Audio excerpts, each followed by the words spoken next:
Lol, the Southeast is back in the news. The Nigerian Army said its troops deployed to checkmate activities of gunmen at Adani community in Uzowan, a local government area in Enugu State, repelled gun attack by members of the Eastern Security Network, ESN, at Aga Asaba checkpoint.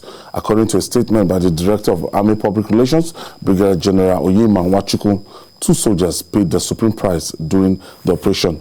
I thought Nnamdi Kanu is in detention.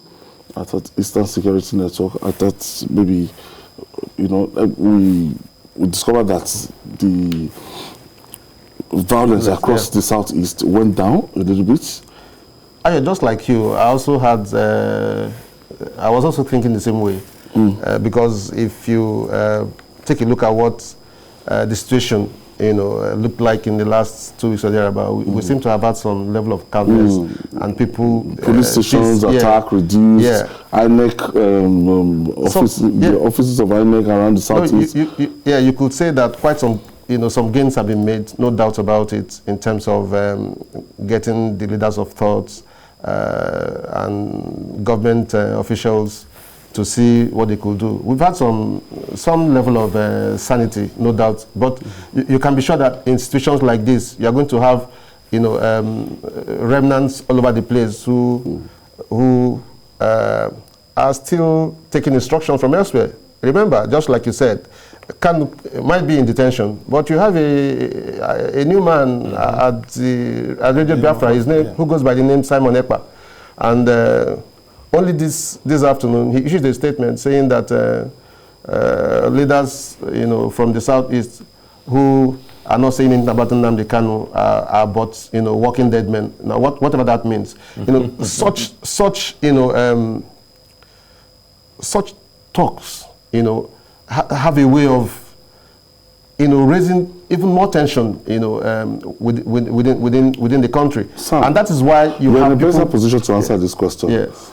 As in, it seems the people of the Southeast, seems that the man in question is like a mini hero.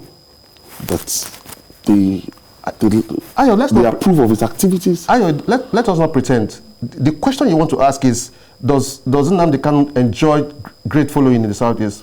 Among the youths, yes. I can tell you without missing words, he has great followership. He has great followership. Even the federal government acknowledges that.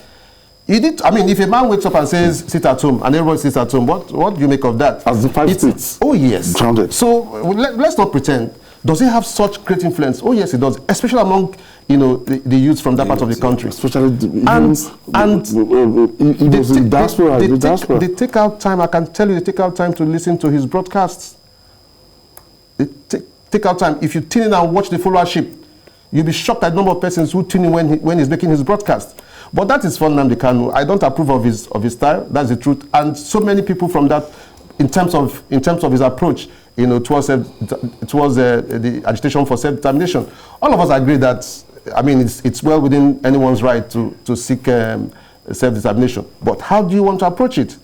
So, but your question, does the man enjoy such following? The answer is YES in capitals. He does.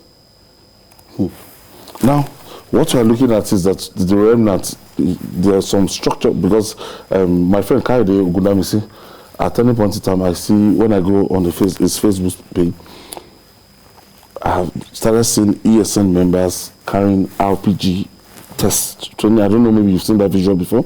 I've started seeing some cell coordination activities, and as at that time, I was so afraid that we're still dealing with bandits. Up north. Is this what we are going to have? Well, we are seeing so many things. I think government have succeeded in quelling that structure or depleting that structure so far. Well, I would say we are seeing so many things, but like Sam said, one thing we must not lose sight of is these things have reduced, especially the attacks on security formation. True. The IG, Usman Baba, claimed credit for it. And when you look at what has happened in the last few weeks since he came into office, it's like you are not seeing a man who is doing a lot of talking. Some, when he resumed, were asking, is this a man or a woman? Because of his color, because of his size. And looks. We're not interested in that. But we're not interested in that. What we want work done is for the work to be done. And if indeed these strategies he has put in place, if they are working, I think now it's time to now add to it. Because initially what we were saying were attacks at checkpoints, attacks on security informations, and all the rest.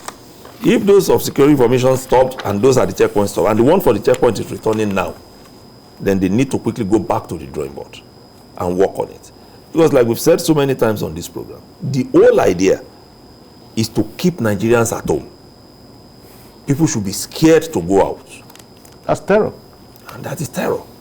So you begin to ask yourself, how then do we grow the economy when people are even scared to go out of their own homes? And it's happening virtually everywhere. So the Southeast situation is for us to get back and ask Usman Baba and all the others who are service chiefs, what are they? What is the next step? Even we have 82 division located in Enugu. But you ask how much of the division is functional in terms of personnel?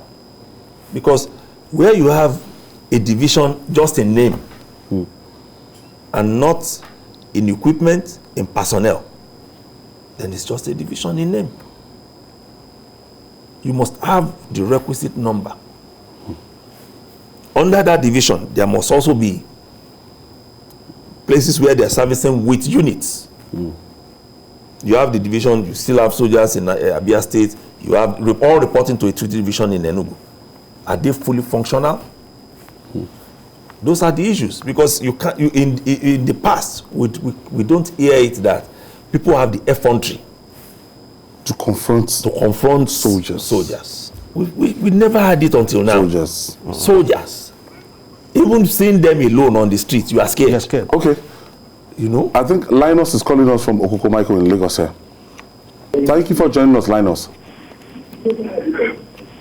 Okay, thank you. Can I talk? Yes, go ahead, please. Yes, good evening, Mr. Ozuwaku. Good evening, Linus. I thank God for you and the rest of you there. I want to make a quick contribution. Quickly, Linus. There was an allegation by one Mr. Baraji, who was a member of the APC at some point. He made an allegation that.